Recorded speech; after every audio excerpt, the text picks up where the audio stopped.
नमस्कार. महाराष्ट्रातील विविध क्षेत्रातील बातम्या झटपट आपल्या मोबाईलवर पाहण्यासाठी लगेचच सबस्क्राइब करा राष्ट्रशक्ती लाईव्ह न्यूज आणि सोबत बेल आयकॉन प्रेस करायला विसरू नका. सर्वप्रथम विठुरायाला मी वंदन करते आणि माझे दोन शब्द सुरू करते.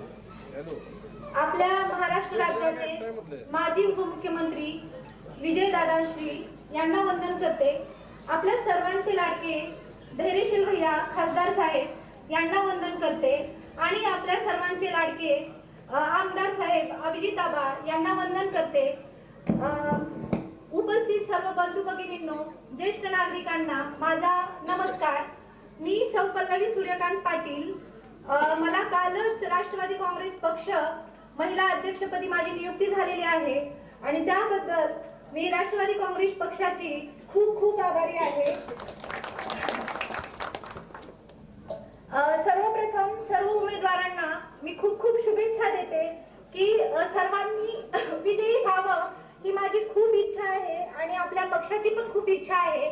आपल्या पक्षाची जी विचारधारा आहे की कुठेही न थांबता पक्षाच्या विचारधारेचं काम करणं हे अत्यंत महत्त्वाचं आहे आणि त्यासाठी खूप जास्त मेहनत आपण सर्वांनी घेणं अतिशय गरजेचं आहे. सर्वप्रथम आपण घराचा विचार करतो, बरोबर आहे.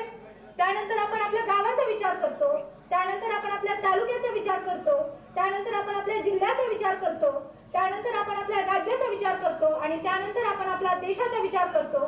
तर हा देश वाचवण्याचं काम आपल्या घरापासून सुरू करणं अत्यंत महत्त्वाचं आहे. सध्या आपला देश धोक्यात आहे आणि हा देश वाचवण्याचं काम आपल्या सर्वांना मिळून करायचं आहे.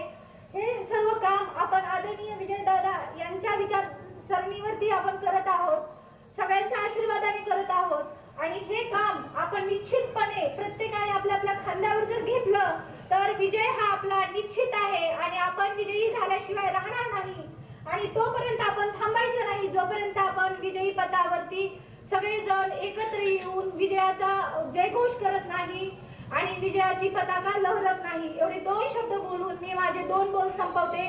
थँक्यू. जय हिंद, जय महाराष्ट्र.